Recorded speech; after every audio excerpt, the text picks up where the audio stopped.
L'incertaine Coupe du Monde des clubs aura bien lieu du 15 juin au 13 juillet prochain. Tirage au sort d'ailleurs des poules demain, 19h. On le vivra aussi sur RMC. 32 équipes, le PSG seul représentant français. L'info du jour, c'est qu'il manquait un diffuseur. La FIFA l'a trouvé. Oui, c'est DAZN, diffuseur du championnat de France. On attendait plutôt Apple parce que ça se passe aux États-Unis. Gianni Infantino et la FIFA poussaient pour Apple. Et c'est DAZN qui sera diffuseur de ce tournoi. Selon nos informations, DAZN devrait payer 1 milliard d'euros pour diffuser cette Coupe du Monde des clubs qui devrait être diffusée gratuitement aux téléspectateurs. On peut sous-licencier aussi chez DAZN les droits de diffusion un petit peu à travers le monde. Mais donc DAZN va diffuser gratuitement et va payer 1 milliard d'euros cette Coupe du Monde des clubs qui devrait rapporter gros à tout le monde, à la FIFA, au club. La FIFA attend à peu près 2 milliards de dollars de recettes. Et puis les clubs, rien que le ticket d'entrée pour un club, on est sur 20 millions d'euros.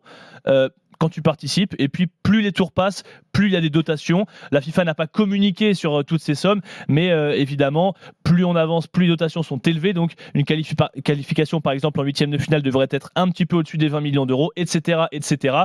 Et le vainqueur touchera plus que par exemple le Real Madrid qui a remporté tous ses matchs lors de la dernière Ligue des Champions. Merci Valentin. Et tu restes avec nous bien sûr. Il faut mesurer quand même les gars, parce qu'on rit en France de la Coupe du Monde des clubs.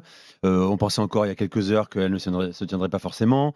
Tant qu'il n'y aurait pas de diffuseur, pas assez de sponsors. Je rappelle que Infantino cumule de plus en plus, semaine après semaine, les sponsors autour de l'événement. Mais l'événement, c'est que ce sera gratuit. C'est-à-dire qu'on peut avoir un City Borussia, un PSG Chelsea gratuit à la télévision française.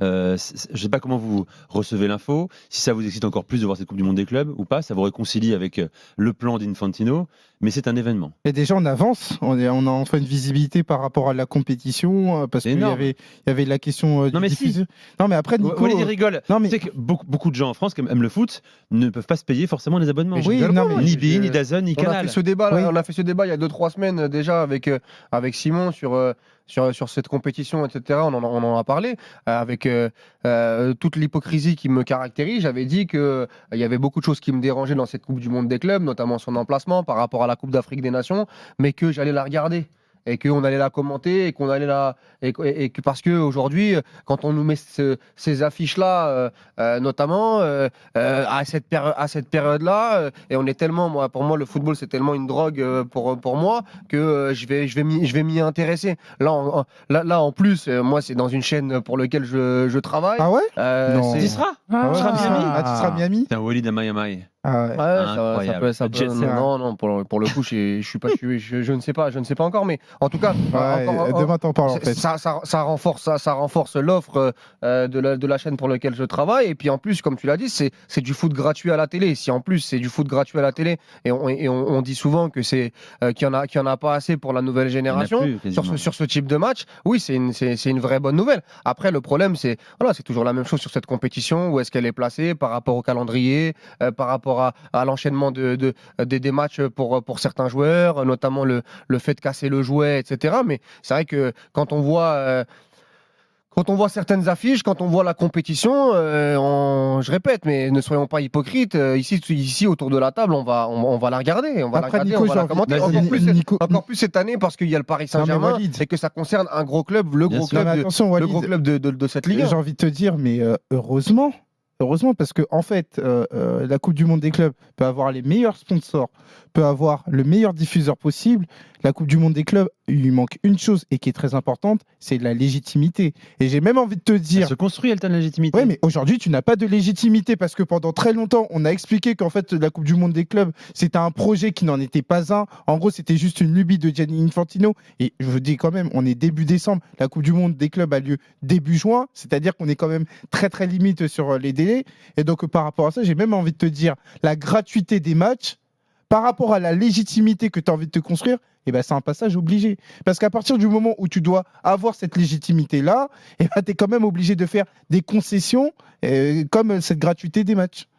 On ne connaît pas encore, Valentin, le business plan de DAZN, ça paraît fou comme ça. On sait que la pub aux États-Unis peut se vendre très cher, mais tu ne rentres pas dans tes frais à 1 milliard d'euros juste avec de la pub. Voilà. Après, ouais, les amis, il faut s'attendre à avoir de la pub pendant les matchs, hein. Certainement. Comme pour tout ce que propose le sport américain notamment, NBA, NFL, NHL notamment. On n'a pas encore le business plan, ça fait beaucoup réagir sur le chat, hein. Le tirage au sort, Comment c'est c'est demain. possible? Ouais. Tu l'as dit, c'est demain à 19h. Tu l'as dit, Valentin, DAZN peut sous-licencier, bien sûr. Oui. DAZN a Aussi. acheté les droits pour tous les pays susceptibles de diffuser les matchs de la Coupe du Monde des clubs. Après, peut sous-licencier pour avoir une facture beaucoup moins lourde à l'arrivée. C'est ça ce que fait Canal, qu'a fait Canal avec Bein pour la Ligue 1 par exemple. Tirage au sort demain soir, 19h. Le PSG peut être qui est chapeau un peu hérité Ouais, dans ouais. son groupe de Chelsea par exemple, ou l'Inter. Il peut y avoir également Al Hilal par exemple, ou Botafogo notamment, chapeau 3, et puis en chapeau 4, ton club, 11, l'Espérance Tunis par exemple, ou Auckland City, Mamelodi Sundowns, ou l'Inter Miami. On peut avoir un Messi face au Ah, PSG. qui sont le l'Inter retour. Miami Ouais. Bizarre. Ah non, mais ça c'est fou en revanche, les amis. Ouais, parce que sur le mode d'accès à Non, mais la là, compétition. c'est un autre sujet qu'il Ouais, faudra bah, c'est- qu'on ouais. évoque également, parce que le choix sélectif des clubs, Oui, ça me dérange un voilà, peu. c'est ouais. par rapport au Il classement va falloir que- UEFA. ça bref. c'est par rapport au classement. pour Oui, le coup. enfin, l'Inter Miami, c'est classement UEFA. Non, l'Inter Miami, c'est. Non, ils ont fini non, premier- non, ils ont fini premier de la Non, saison régulière, Ouais, premier de ouais. la saison mais régulière. ils n'ont pas gagné les playoffs, donc Ouais. t'as compris. C'est le choix Ouais. du pays hôte en fait. Mais Non, du là, coup, c'est ils ont c'est le choisi choix de Léo Miami Messi, peut-être bizarrement. aussi, Ah, tu penses toi, c'est Léo Messi Allez, Ah, j'avais pas pensé. terminé. Et Salzbourg, c'est le choix de qui? C'est l'UEFA, je crois. Et la Juve aussi. Qu'est-ce qu'ils Red font Bull là sera sponsor peut-être, je pense. Ah, d'accord. Non, on n'est pas naïf. Porto, On imagine Benfica bien. et tout, c'est championnat du monde des clubs. Non, pourquoi pas.